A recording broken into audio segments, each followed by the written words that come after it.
दूसरे सिंबल्स होते हैं, और इसमें हेक्साडेसिमल में 10 जो है वो 16 को रिप्रेजेंट करता है। तो हम बेस 10 भी यूज कर सकते हैं, बेस 2 भी यूज कर सकते हैं, बेस 8 भी यूज कर सकते हैं, बेस 16 भी यूज कर सकते हैं। और फिर नेचुरली हमारे जहन में ये सवाल आएगा कि इनके अलावा भी कोई बेस सिस्टम हम यूज कर सकते हैं, तो उसका आंसर है यस। हम कोई सा भी बेस जो है चूज कर सकते हैं और फिर उसके अराउंड वही नंबर सिस्टम हम एक बना सकते हैं, और वो बिल्कुल उसी तरह से वर्क करेगा जैसे कि बाकी नंबर सिस्टम वर्क करते हैं। ठीक है, मिसाल के तौर पे अगर हम बेस 3 सिस्टम को देखना चाहें तो हमारे पास 3 सिंबल्स होंगे, 0, 1 और 2, और उसमें फिर जो 10 जो होगा वो 3 को रिप्रेजेंट करेगा। तो 10 जो है वो डेसिमल सिस्टम में 10 को रिप्रेजेंट करता है, 10 बाइनरी में 2 को रिप्रेजेंट करता है, 10 ऑक्टल में 8 को रिप्रेजेंट करता है, 10 जो है हेक्साडेसिमल में वो 16 को रिप्रेजेंट करता है, और 10 जो है वो अगर बेस 3 होगा तो वो 3 को रिप्रेजेंट करेगा। इसी तरह से अगर बेस 4 है तो 10 जो है उसमें 4 को रिप्रेजेंट करेगा, और अगर बेस 35 है तो 10 जो है वो 35 को रिप्रेजेंट करेगा। तो जो बेस होती है वही बेस जो है 10 से रिप्रेजेंट की जाती है। ठीक है, और फिर उसकी जो नेक्स्ट हायर पावर है, ठीक है, इस बेस को जब अपने आप से मल्टीप्लाई कर देते हैं, जैसे 10 को 10 से मल्टीप्लाई करें तो वह 100 आ जाता है। तो 100 जिसमें 2 zeros और 1 1 है वो बेस 10 में 100 रिप्रेजेंट होता है, लेकिन बाइनरी में 100 जो है वो 4 को रिप्रेजेंट करेगा। ठीक है, और ऑक्टल में जो है 100 जो है वो 64 को रिप्रेजेंट करेगा, और हेक्साडेसिमल में 100 जो है वो 256 को करेगा, जाहिर है। और बेस 3 अगर बात हो रही है तो उसमें 100 जो है वो 9 को रिप्रेजेंट करेगा। तो यानी कि बेस की जो नेक्स्ट पावर होती है वो नेक्स्ट वैल्यू में हम असाइन कर देते हैं। तो डेसिमल से आपको पता है कि 1, 10, 100, 1000 ये प्लेस वैल्यूज होती हैं। बाइनरी में जो होती हैं वो 1, 2, 4, 8, 16 ये प्लेस वैल्यूज हैं, और ऑक्टल में जो होंगी वो होंगी 1, 8, 64 एंड सो फोर्थ, और बेस 3 में जो है वो होगी 1, 3, 9, 27, 81 एंड सो फोर्थ। तो ये हमने देखा कि नंबर्स जो हैं उनको हम बड़ी आसानी से एक स्मॉल सेट ऑफ सिंबल्स से, जो भी हमारी मर्जी हो, जो भी रखना चाहें हम, जो भी कन्वीनियंट हो हमें, वो हम एक स्मॉल सेट ले लेते हैं सिंबल्स का, फिर उनकी कॉम्बिनेशन से हम बाकी सारी क्वांटिटीज रिप्रेजेंट करते हैं। So any question so far about this?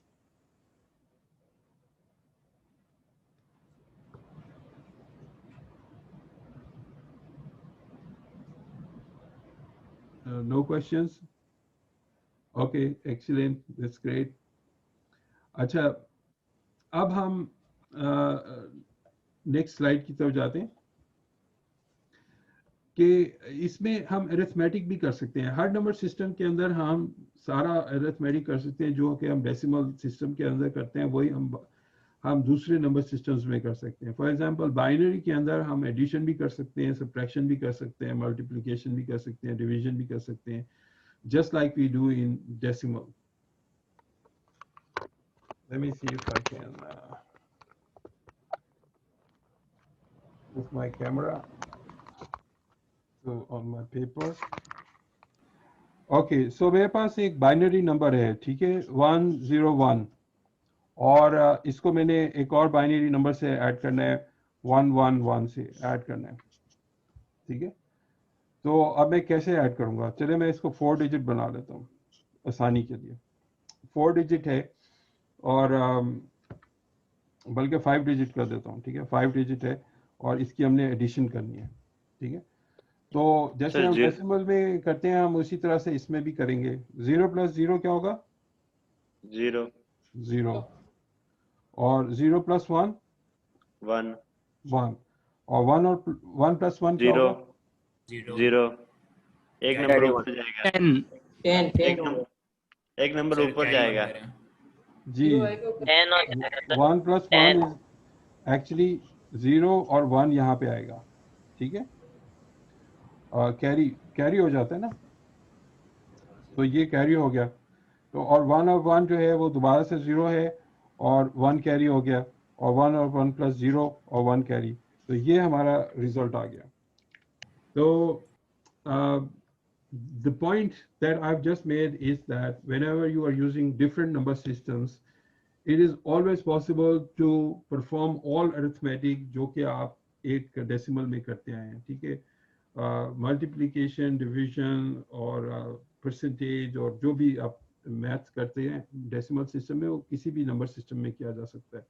ये पॉइंट इसलिए इम्पोर्टेंट है क्योंकि जो कंप्यूटर्स में जो एक्चुअली सिस्टम यूज होता है वो बाइनरी सिस्टम होता है, ठीक है, क्योंकि कंप्यूटर एक इलेक्ट्रॉनिक डिवाइस है, इट्स अ डिजिटल डिवाइस, और उसमें आपको पता है जो करंट होता है, इलेक्ट्रिक करंट जो होता है या जो बैटरी सेल होता है, उसके अंदर सिर्फ दो पोलैरिटीज होती हैं, या पॉजिटिव होता है या नेगेटिव होता है, ठीक है.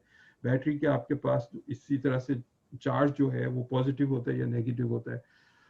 तो कंप्यूटर जो होता है हमारा, डिजिटल कंप्यूटर जो है वो बेसिकली स्विचेस से काम करता है, ठीक है. स्विच के अंदर स्विचेस होते हैं, ये अभी मैं फर्दर आपको एक्सप्लेन करूंगा कि क्या किस तरह से वो काम करते हैं. वो सारी अरिथमेटिक की करके मैं आपको स्विचेस के through binary addition for example या सब्ट्रैक्शन या मल्टीप्लिकेशन जो है वो स्विचेस की मदद से कैसे की जाती है वो अभी हम देखेंगे नेक्स्ट क्लास में.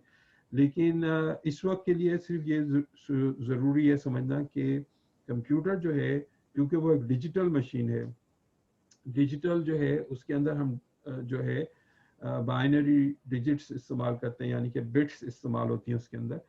और उसकी जो अंडरलाइंग रीज़न है वो ये है कि जो हमारा डिजिटल सर्किट्स होते हैं वो सिर्फ दो स्टेट्स में काम करते हैं, यानी कि ऑन या ऑफ, यानी कि उनके स्विचेस जो होते हैं, या स्विच जो है वो ऑन हुआ होता है या स्विच वो ऑफ होता है, और सारा कंप्यूटर जो है वो स्विचेस की मदद से ही बनता है. तो जितने भी सर्किट्स हैं digital circuits, they are all basically combination of lots and lot of switches, and there can be sometimes not just millions of switches in a computer, बल्कि जैसे ये मेरा लैपटॉप जिस पे मैं इस वक्त काम कर रहा हूँ, इसके अंदर i7 लगा हुआ है, तो इसके अंदर हो सकता है कि 2 बिलियन के करीब स्विचेस हों इसके एक ही प्रोसेसर के अंदर, माइक्रो प्रोसेसर के अंदर, और हो सकता है इसके अंदर एक से ज़्यादा माइक्रो प्रोसेसर लगे हुए हों.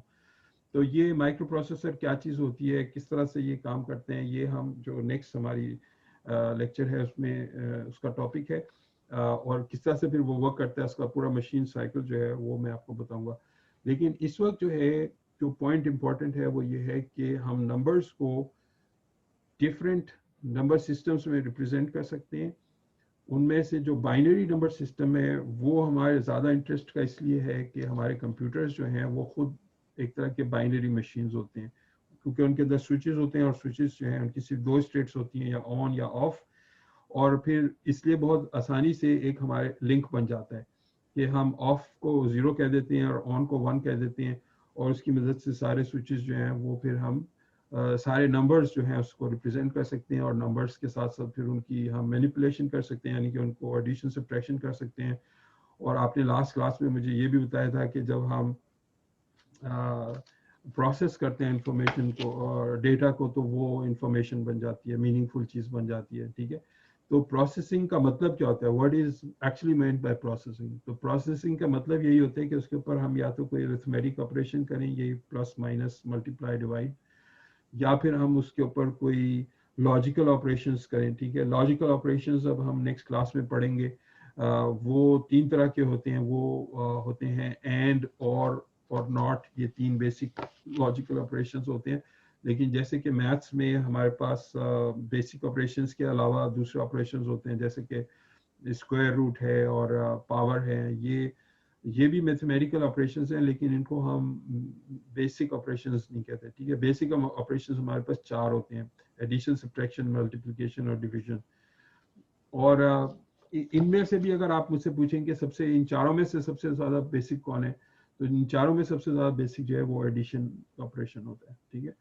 क्योंकि सब्ट्रैक्शन जो है it's like adding a negative number two the first number, ठीक है. अगर जैसे मैंने 2 - 1 करना है या 5 माइनस 3 करना है, तो 5 प्लस -3 में करूँगा अगर, तो वो 5 माइनस 3 सब्ट्रैक्शन बन जाएगा, ठीक है। तो वो सब्ट्रैक्शन भी एक तरह की एडिशन होती है, ये मैं कहना चाह रहा हूँ। और मल्टीप्लिकेशन भी एक तरह की एडिशन होती है, क्योंकि अगर 2 मल्टीप्लाइड बाय 3 मैंने करना है, तो इसका मतलब होगा कि 2 + 2 + 2, यानी कि एडिशन 3 बार कर रहा हूँ मैं, ठीक है। 2 इंटू 4 का मतलब है कि मैं 2 को 4 टाइम्स ऐड कर रहा हूँ टू इटसेल्फ। तो मल्टीप्लिकेशन भी एक तरह से एडिशन होती है, और इसी तरह से डिवीजन जो है वो एक तरह की कंटिन्यूड डिवीजन है। फॉर एग्जांपल 10 डिवाइडेड बाय 5 जो है वो है कि, या 10 डिवाइडेड बाय 2 जो है वो 5 आता है हमारे पास आंसर। वो इसलिए आता है कि इसका मतलब ये है कि 10 में से हम 2 कितनी दफ़ा सब्ट्रैक्ट कर सकते हैं। तो एक दफ़ा सब्ट्रैक्ट करेंगे 8 रह जाएगा, 2 दफ़ा सब्ट्रैक्ट करेंगे 6 रह जाएगा, 3 दफ़ा सब्ट्रैक्ट करेंगे तो 4 रह जाएगा, 4 दफ़ा सब्ट्रैक्ट करेंगे तो 2 रह जाएगा, और 5 दफ़ा सब्ट्रैक्ट करेंगे तो 0 रह जाएगा, कुछ भी नहीं बचेगा। तो we can take out 2 5 times from 10, ठीक है। तो इस तरह से डिवीजन जो होती है, क्योंकि कंटिन्यूड सब्ट्रैक्शन है, और सब्ट्रैक्शन आपने अभी देखा कि सब्ट्रैक्शन इज लाइक एडिशन, तो इन चारों में भी जो बेसिक ऑपरेशन है वो एडिशन का है। लेकिन फिर इसकी मदद से, इन्हीं चारों ऑपरेशंस की मदद से हमारे पास दूसरे ऑपरेशंस आते हैं। फॉर एग्जांपल हमारे पास साइन थीटा, कॉस थीटा जो है वो है, उनकी अगर आप देखें एक्सपेंशन, तो वो एडिशन और सब्ट्रैक्शन और मल्टीप्लिकेशन ही है, और कुछ नहीं है। तो कंप्यूटर जितने भी प्रोसेसिंग के काम करता है, मैट्रिक्स मल्टीप्लिकेशन हो रही होती है, और स्क्वायर रूट्स निकल रहे होते हैं, और डिफरेंशियल इक्वेशंस जो हैं वो सॉल्व हो रही होती हैं, वो बुनियादी तौर पे यही बेसिक ऑपरेशन परफॉर्म हो रहे होते हैं।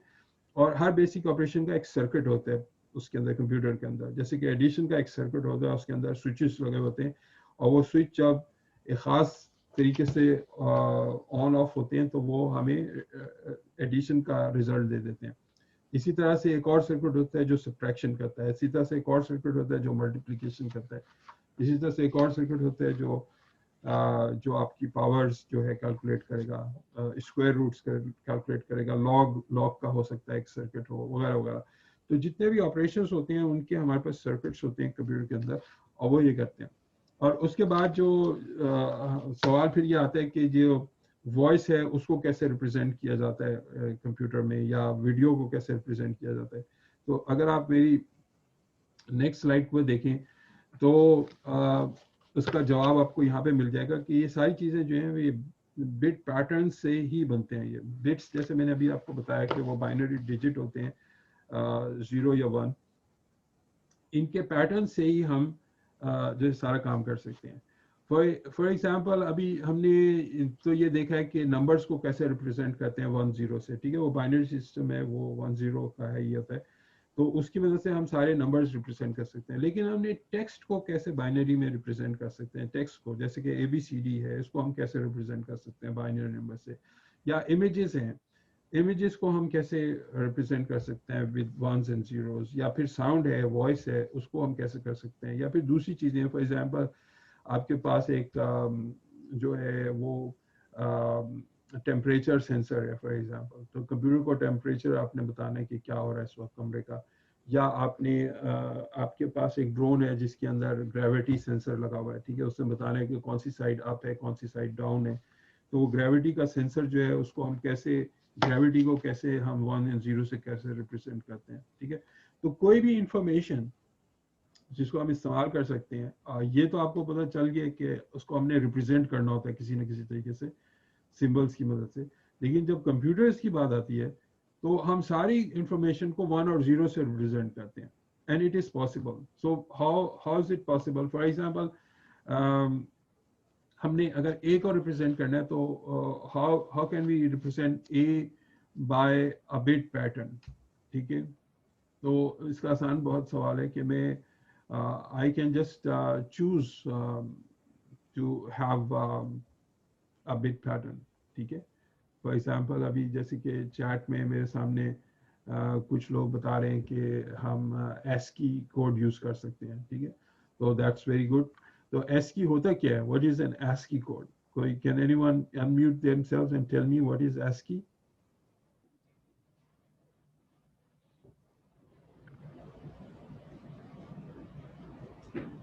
American Standard Code for Information Interchange. Excellent, बिल्कुल सही आपने बताया, लेकिन ये होता क्या है? सर ये अडॉप्टेड सिस्टम है कि कितने बिट्स किस नंबर को रिप्रेजेंट करता है। बिल्कुल सही, और एक्सीलेंट, नंबर के अलावा अल्फाबेट, सिंबल्स, जी, जैसा alphabets क्वेश्चन वगैरह। मार्क, सब वेरी चीज। Good, very good, very good, excellent. How many of you are familiar with Morse code? Sir थोड़ा बहुत। मोहतसिम बिन शाम कह रहे हैं उन्हें आता है, और किसको आता है? So what's the question? Morse code. Morse code एक कोड है.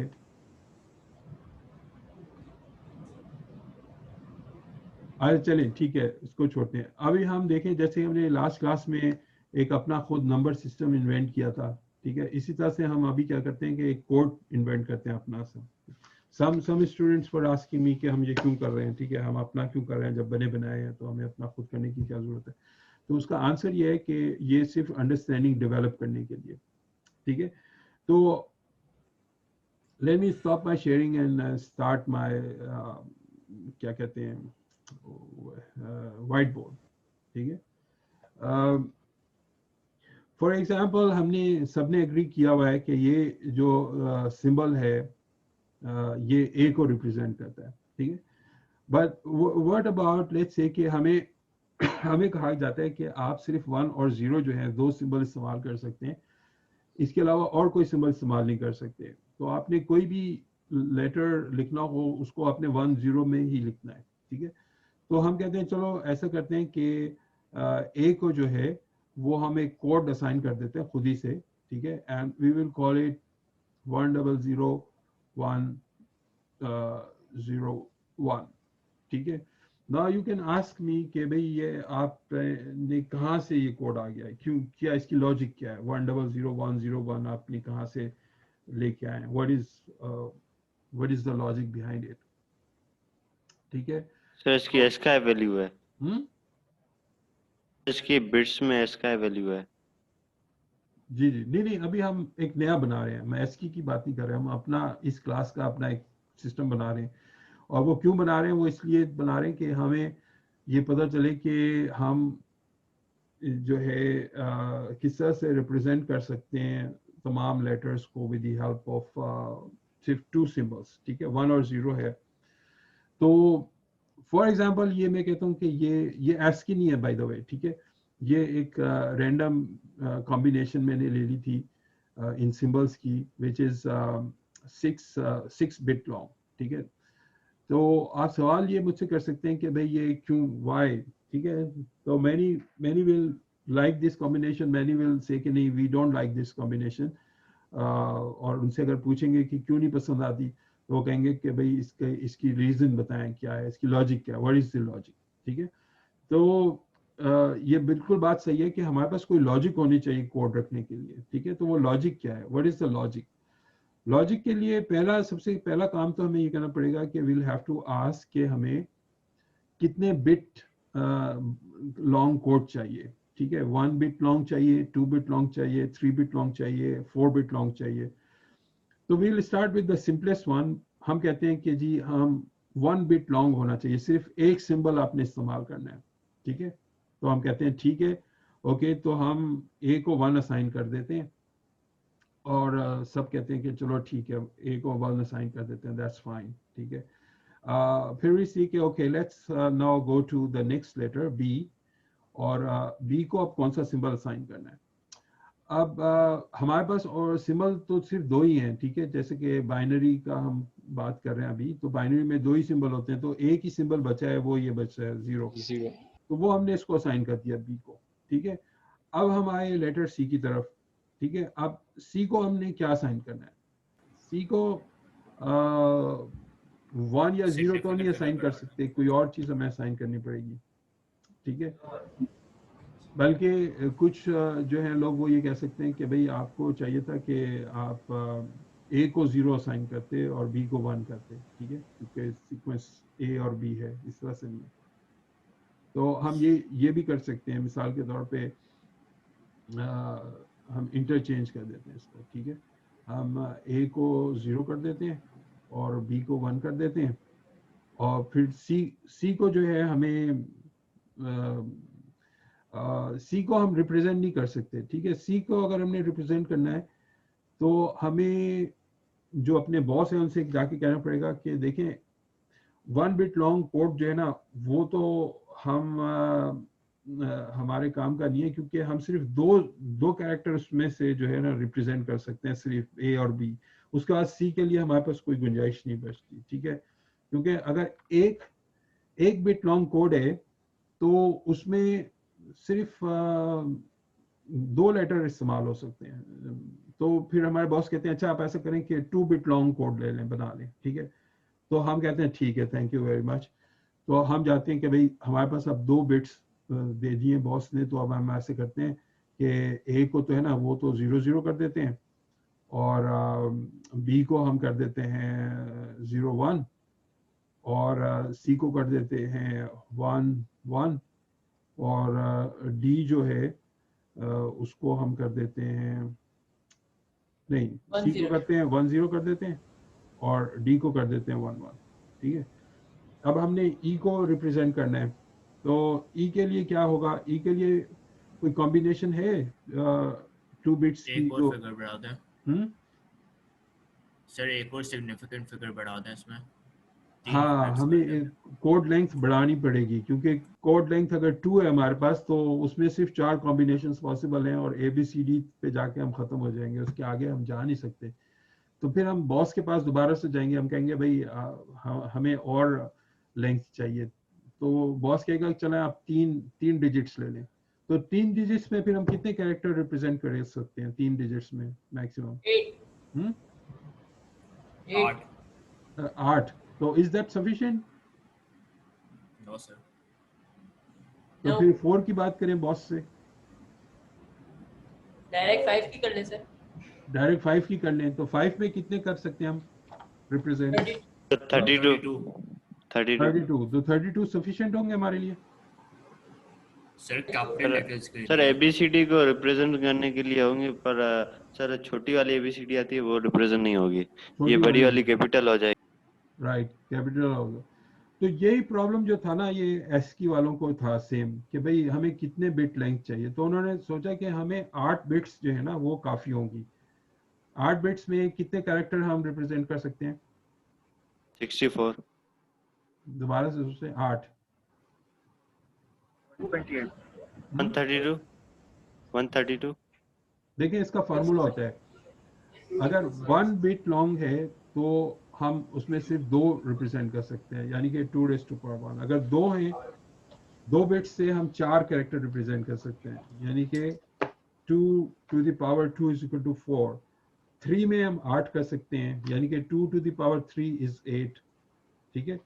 अगर 4 बिट्स सर 8 में 8 से 256 कर 256 सकते हैं। Excellent, very good. People who are typing in chat 2⁸ उनका आंसर सही है 256। 256 डिफरेंट हम कोड्स जो हैं कॉम्बिनेशंस वो हमारे पास आ जाएंगी, वो हम असाइन कर सकते हैं, ठीक है। तो उसमें हम सारे जो अपर केस लेटर्स हैं कैपिटल यानी कि ABCD वो भी आ जाएंगी, लोअर केस जो हैं वो भी आ जाएंगी। फिर आपने कीबोर्ड पे देखा दूसरे स्पेशल सिंबल्स होते हैं, लाइक परसेंटेज का symbol, dollar sign, hash sign, @ brackets, ampersand, exclamation mark, slash, question mark, comma, square bracket। तो ये सारे स्पेशल कैरेक्टर्स कहलाते हैं। फिर उसके बाद हमारे पास डिजिट्स होते हैं 0 से लेके 9 तक, वो अलग होते हैं, ठीक है। तो ये सारे कैरेक्टर जो हैं इसके लिए 256 काफ़ी हो जाते हैं। लेकिन उसके बाद एक और प्रॉब्लम आई कि जो जापानीज लोग थे वो आ गए, वो कहने लगे भाई हमारी लैंग्वेज का क्या होगा, ठीक है। चाइनीज भी आ गए, वो कहने लगे हमारी लैंग्वेज क्या होगा। कोरियन भी आ गए, उर्दू वाले भी आ गए, तो दुनिया की सारी लैंग्वेजेस वाले लोग आ गए। उन्होंने कहा कि भाई आपने ASCII तो बना लिया अमेरिकन कोड, लेकिन हमारी लैंग्वेजेस का क्या होगा। तो इसलिए जो है फिर एक नया कोड आया हमारा, जिसके अंदर हम सारे कोड लेंथ हमें बढ़ानी पड़ी और सारी दुनिया की लैंग्वेजेस जो हैं उसको हम कैटर करें। By the way, do you know कि चाइनीज में कितने लेटर्स होते हैं उनकी लैंग्वेज में, कितने जैसे इंग्लिश में 26 होते हैं, उर्दू में 28 होते सर हैं, 1000 चाइनीज से में ज्यादा कितने होते होती हैं? है। सर 3000 होता 3000? सर 1000 से ज्यादा होता है सर, मुझे इतना पता है। 1000 से ज्यादा होते हैं, आपको पता है? अच्छा, वेरी गुड। तो देखिए चाइनीज में ये होते हैं, चाइनीज ये अल्फाबेट वाली लैंग्वेज नहीं है, उसकी उसकी एक अलग सिस्टम है। They have a different system which does not have alphabet, यानी कि उसमें लेटर्स नहीं होते, बल्कि हर वर्ड का एक अलग सिंबल होता है। तो जैसे दूसरी लैंग्वेजेस में जो साउंड्स हैं उनका सिंबल्स होते हैं ना, जैसे आ साउंड है उसका एक सिंबल होगा, उर्दू में अलीफ होता है, इंग्लिश में ए होता है। फिर बा साउंड है उसका, इंग्लिश में बी होता है, उर्दू में बे होता है। और इसी तरह से दूसरे साउंड्स हैं उनके सिंबल्स होते हैं। लेकिन जो मैंडरीन है चाइनीज जो है उसमें इस तरह से काम नहीं करता, ठीक है।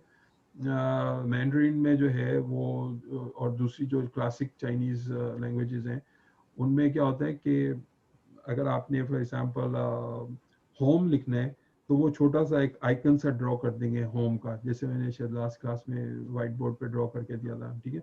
तो वो जो है इस तरह से रिप्रेजेंट करते हैं वो। अगर उन्होंने लिखना हो ट्री तो वो एक छोटी सी ट्री की शेप बना लेते हैं अपने कैरेक्टर टाइप में। तो वर्ड एक्चुअली उनका जो बेसिस है वो ये है कि हर वर्ड का एक अलग सिंबल, rather than लेटर्स के सिंबल्स अलग अलग हो जिनकी कॉम्बिनेशन वो पूरे वर्ड का एक सिंबल बना देते हैं, ठीक है। और उसको फिर उसको मॉडिफाई करके दूसरे दूसरे वर्ड्स निकालते हैं। तो वो दैट्स अ डिफरेंट सिस्टम, लेकिन उसको भी हमें केटर करना है। Again they get translated into binary system 1 और 0, सारे जितनी भी लैंग्वेजेस हैं दुनिया में। अच्छा, अब आप सवाल ये कर सकते हैं कि भाई अच्छा फिर व्हाट अबाउट साउंड, साउंड को कैसे 1 और 0 में रिप्रेजेंट करते हैं, ठीक है। या फिर जो इमेजेस हैं उनको हम कैसे 1 और 0 में कैसे रिप्रेजेंट कर सकते हैं, ठीक है। इमेजेस और साउंड जो हैं, तो अब साउंड की तरफ हम जाते हैं या हम इमेजेस की तरफ जाते हैं। उनको पीसेस में तोड़ दे। बिल्कुल सही है, उनको पीसेस में तोड़ दिया जाता है, ठीक है। तो मैं इसकी तरफ आता हूँ। इससे पहले ये हेक्सा की हम ऑलरेडी डिस्कस कर चुके हैं मीनिंग, और ये उनका एक टेबल है पूरा, आप स्क्रीन पे देख सकते हैं, ठीक है। तो एक तरफ हमारे पास बाइनरी रिप्रेजेंटेशन है और दूसरी तरफ हमारे पास हेक्सा रिप्रेजेंटेशन है, ठीक है। तो बाइनरी पैटर्न जो होता है उसकी हमें लेंथ जो है वो आमतौर पे डिफाइन करनी होती है, कितनी लेंथ पे जाना है हमने। तो यहाँ पे एक हम 4 बिट पैटर्न जो है वो आपको शो कर रहे हैं। 4 बिट पैटर्न एक साइड पे है, और on the other hand there is just one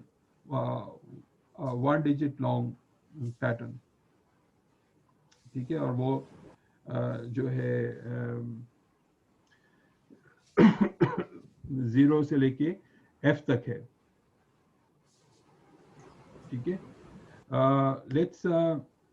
let's look at text जिसकी हम अभी बात कर रहे थे, ठीक है। इसमें ASCII है जिसके अंदर जो बिल्कुल ओरिजिनल था उसमें सिर्फ 7 बिट्स होते थे और उसमें सिर्फ इंग्लिश इस्तेमाल होती थी। फिर यूनिकोड आया, उसके अंदर 16 बिट्स हो गए, और उसके अंदर और बहुत सारी और लैंग्वेजेस जो हैं वो इस्तेमाल हो गई।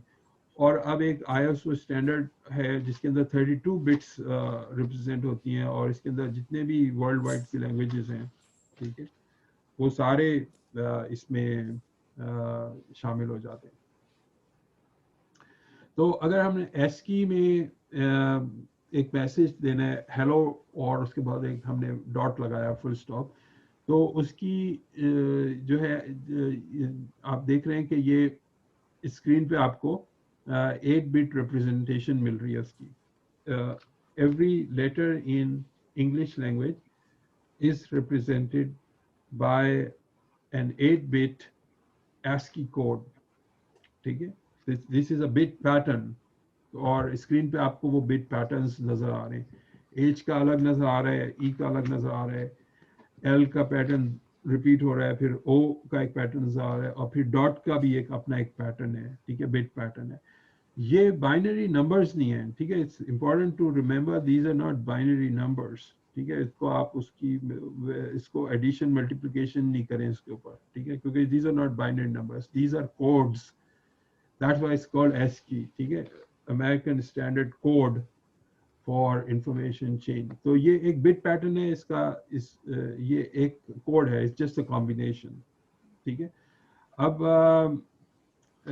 जो न्यूमेरिक वैल्यूज होती हैं उनको या तो हम प्योर बाइनरी नंबर से रिप्रेजेंट कर सकते हैं, लेकिन उसमें फिर अगेन जो इशू आता है वो ये आता है कि फॉर एग्जांपल आप कह रहे हैं कि मैंने 8 बिट लॉन्ग कोड यूज़ करना है, प्योर बाइनरी यूज़ करना है, ठीक है।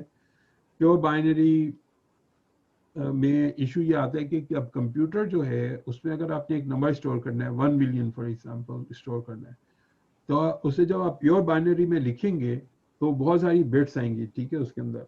या अगर आपने 10 मिलियन लिखना है या 20 ट्रिलियन लिखना है, जितना बड़ा नंबर होगा उतनी ज़्यादा नंबर बिट्स हो जाएंगी।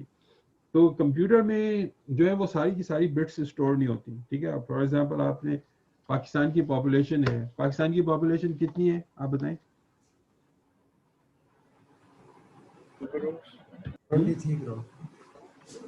235 million. 235 million,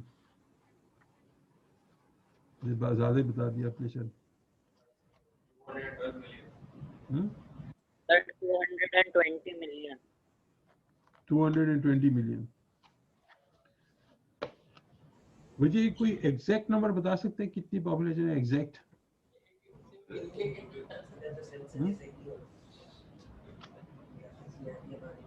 212.2 million. 212.2 नहीं, इतनी एग्जैक्ट। मिसाल के तौर पे 26 करोड़ 35 लाख 40,148, इतना एक्यूरेटली कोई बता सकता है मुझे पाकिस्तान की पॉपुलेशन? नहीं सर।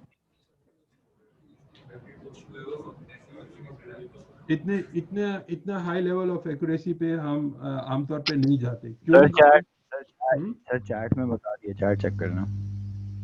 चैट में किसी ने बताया हुआ? सर कोविड की भी अनसर्टेनिटी है, बंदे मर चुके हैं।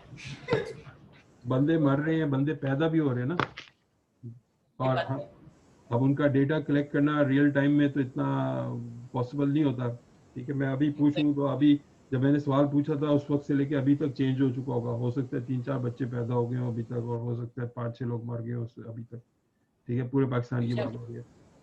तो कहने का मकसद ये है कि हमें हर दफ़ा इतनी ज़्यादा एक्यूरेसी की ज़रूरत नहीं होती। It's not practical and it's not needed, ठीक है। तो हम क्या करते हैं, उसे ट्रंकेट कर देते हैं। हम कहते हैं भाई इतने मिलियन है, उससे हमारा काम चल जाता है, ठीक है। तो कंप्यूटर्स में भी यही होता है कि हम एक खास एक्यूरेसी तक नंबर स्टोर करते हैं और उसके बाद जो है उसको हम अप्रॉक्सीमेट कर लेते हैं बड़े लार्जर नंबर्स को, unless we are doing some mathematical calculations, जिसके लिए फिर हमें नए एल्गोरिथम्स यूज़ करने पड़ते हैं। और यहाँ पे जो है फिर डेटा स्ट्रक्चर्स और उनकी इश्यूज आ जाते हैं, जो कि हम अभी नेक्स्ट क्लास में देखेंगे। तो होता ये है कि जब आप एक बाइनरी नंबर स्टोर करते हैं कंप्यूटर में, जैसे अभी आप चैट में लिख रहे हैं वो वाले नंबर्स, तो कंप्यूटर के अंदर एक रजिस्टर होता है जहाँ पे वो जाके वैल्यू स्टोर होती है। अगर आप फॉर एग्जांपल उसके साथ कोई अरिथमेटिक ऑपरेशन करना चाह रहे हैं, ठीक है, आप we want to add 2 numbers together, ठीक है। अब वो 2 नंबर जो हैं अगर तो वो 8 बिट के अंदर रिप्रेजेंट हो जाते हैं, ठीक है, तो फिर तो बिल्कुल एक्यूरेट हम उसका आंसर ले लेंगे। लेकिन अगर वो बहुत ज़्यादा लार्ज नंबर्स हैं, ठीक है, जैसे पाकिस्तान की पॉपुलेशन या वर्ल्ड पॉपुलेशन या how many stars there are in the galaxy for example, बहुत लार्ज नंबर कोई हम बात कर रहे हैं, तो वहाँ पे हमें इतने ज़्यादा एक्यूरेसी की ज़रूरत पड़ती है। हम फिर उसको जो है जितना हमारे पास उस रजिस्टर का जो साइज़ होता है उसके अंदर जितना फिट होता है वो हम करते हैं। तो इस लिमिटेशन की वजह से 2 लिमिटेशंस आती हैं हमारे पास। एक तो ओवरफ्लो कहलाती है, it occurs when the value is too big to be represented in और fitted into that register size. और एक ट्रंकेशन होता है। ट्रंकेशन जो होता है it occurs when a value can not be represented accurately, ठीक है। तो उसका जो जैसे पाकिस्तान की पॉपुलेशन को जब आप 2 मिलियन कह रहे हैं तो वो असली ट्रंकेशन कर रहे हैं एक तरह से आप, क्योंकि आप बिल्कुल एग्जैक्ट नहीं बता रहे हैं उससे कि क्या कि 1 मिलियन के बाद जो थाउजेंड्स और हंड्रेड्स जो हैं उनको आपने इग्नोर कर दिया बिल्कुल, ठीक है, तो वो ट्रंकेट हो गया। But sometimes overflow can occur, जिसमें आपने देखा अगर आप फैक्टोरियल कैलकुलेट करें अपने कैलकुलेटर पे, जो आप पहले घरों में होते थे, आजकल पता नहीं लोग रखते हैं या नहीं, वो मोबाइल पे आ गए एप्स।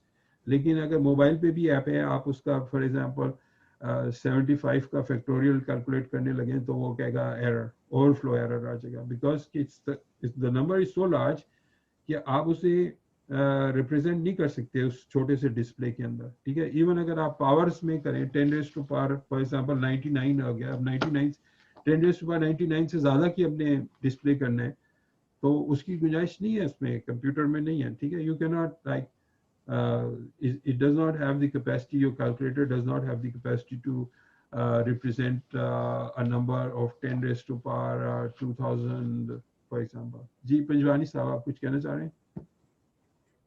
जी, तो अगर फॉर एग्जांपल अगर हम जो पॉपुलेशन है अगर 221,467,000 ऐसा नंबर हो और उसको अगर हम एक और नंबर के साथ मल्टीप्लाई करें जो इतना ही बड़ा हो तो कंप्यूटर वो वैल्यू तो दे देता है हमें most of the time.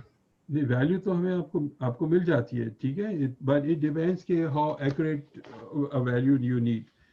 For some scientific calculations, you need value very precise. जैसे मैंने आपको शायद क्लास में, did I tell you that the first program that I wrote was about calculating the value of pi to an unlimited number of decimal places?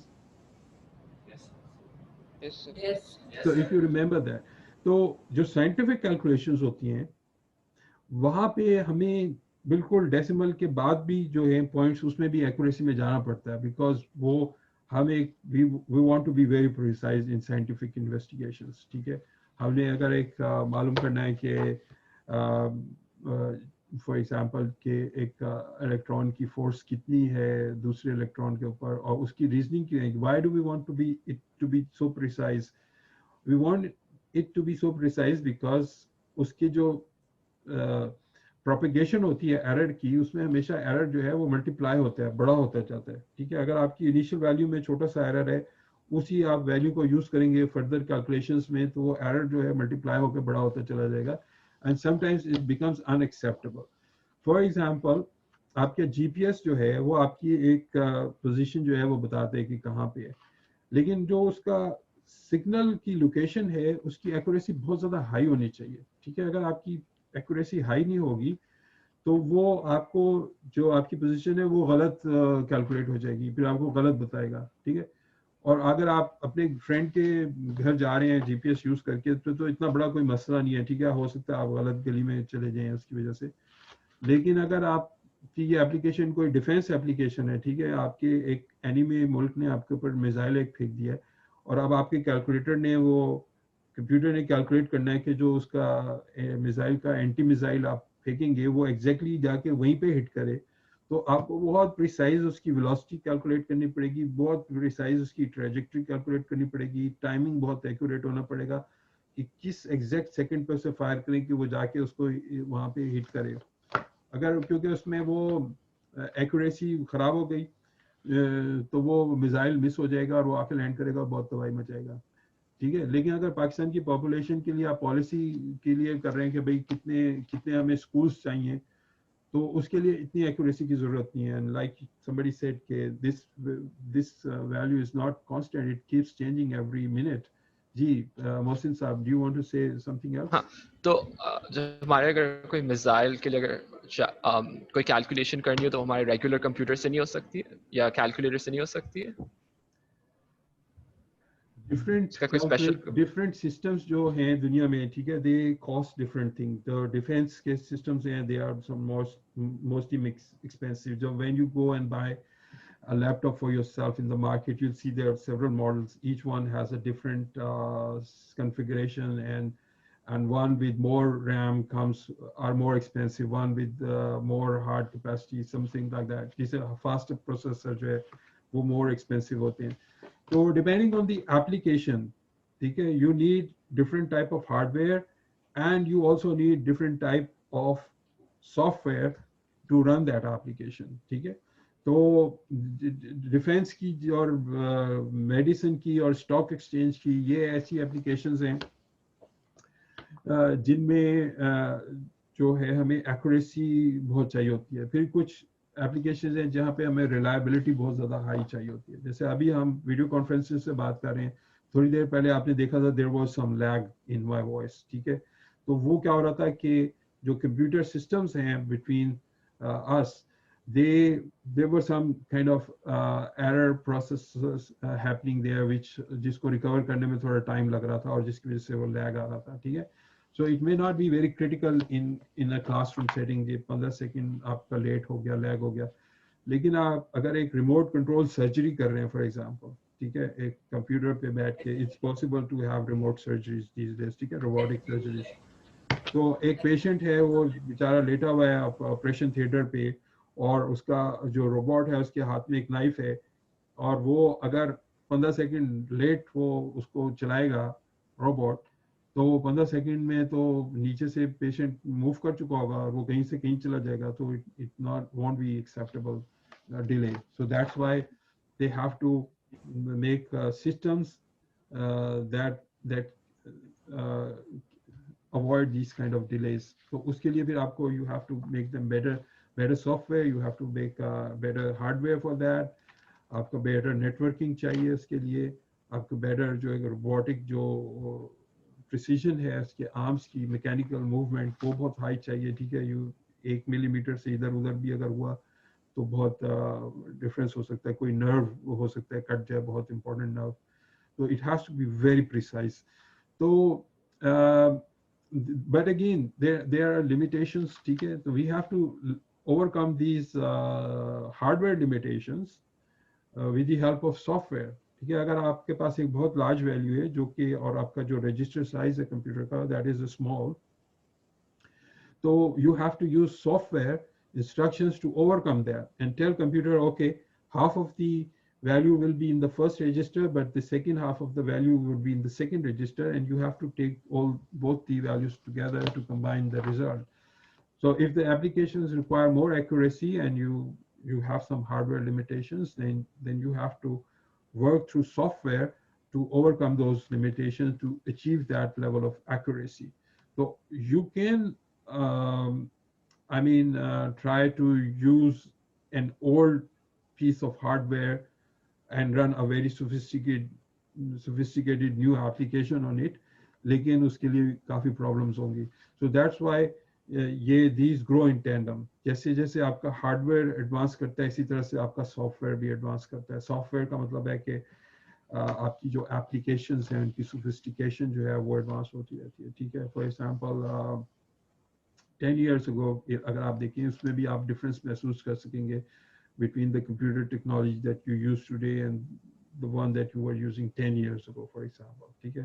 In my case, I can look back 20 years ago, I can look back 30 years ago, I can maybe look back even further back and see कि वो उस वक्त technology कैसी थी और अब आजकल जो है technology कैसी है, and we can also try to look forward in the future to see कि what would be technology like 10 years from now.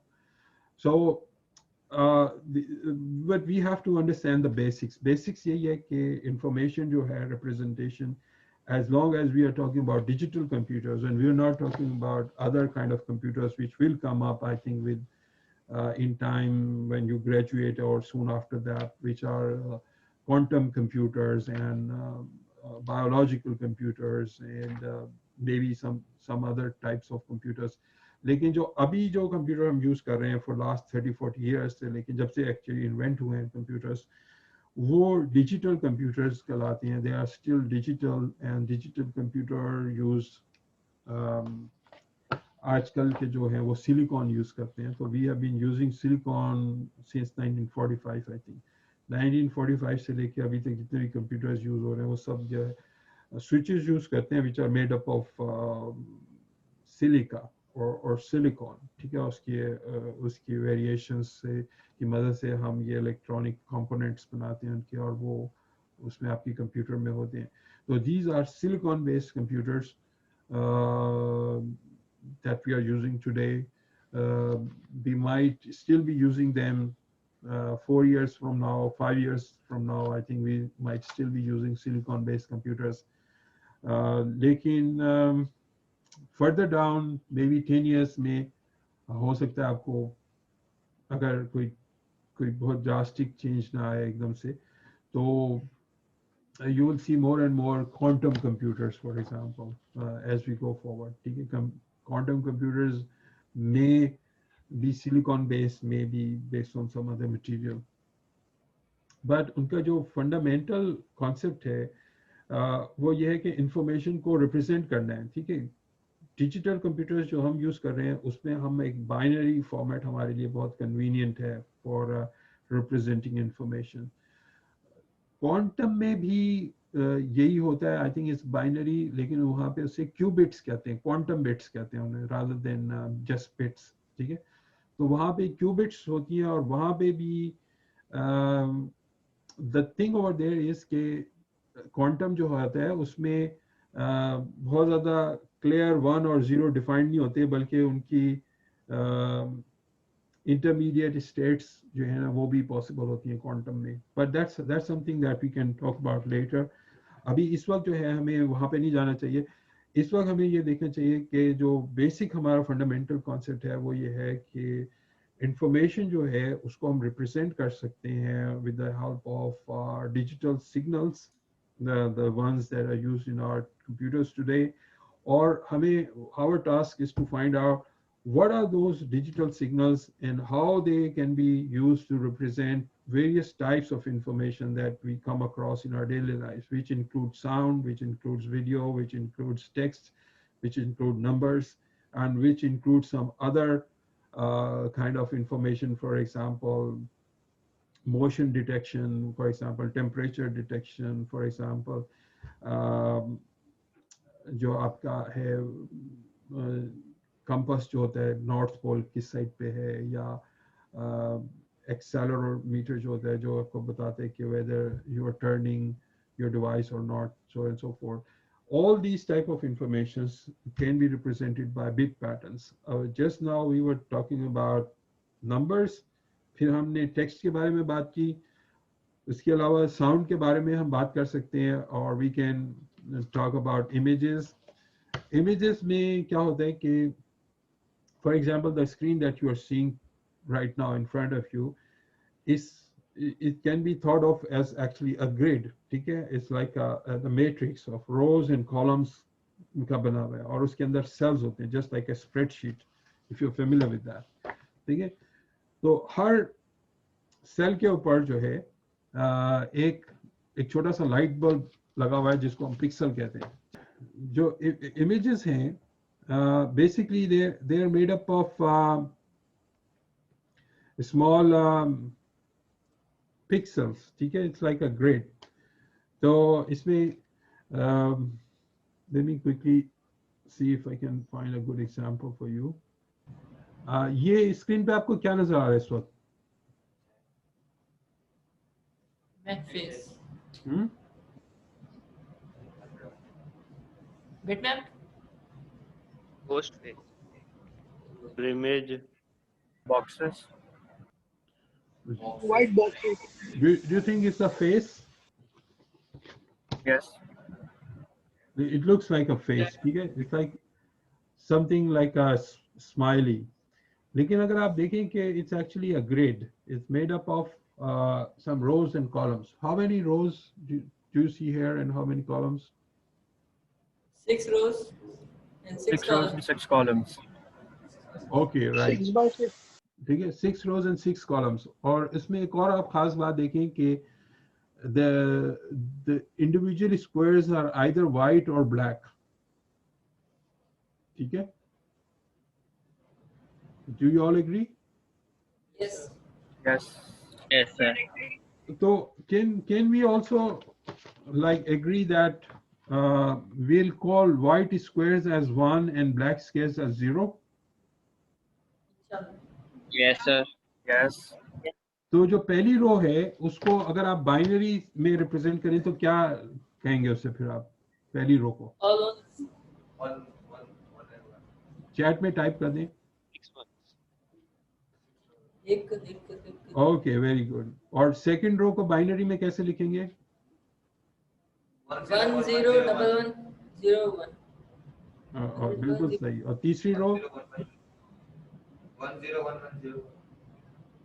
Same. And fourth and fifth row क्या लिखेंगे? How is fifth row will be written?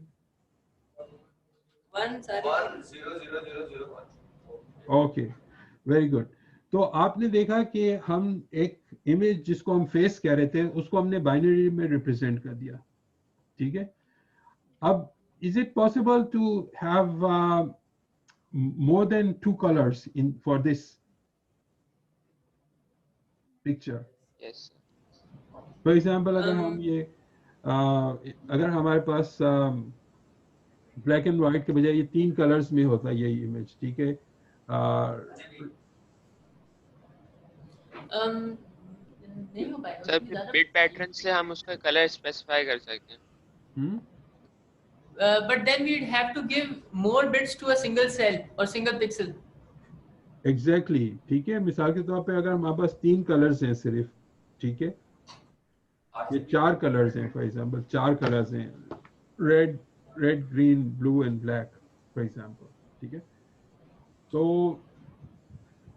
हमें एक pixel में red है, ठीक है, colour, तो उसको हमने एक कोड असाइन कर दिया। Let's say we call it 00 is red, 01 is green, और 10 इज ब्लू, और 11 इज ब्लैक, ठीक है।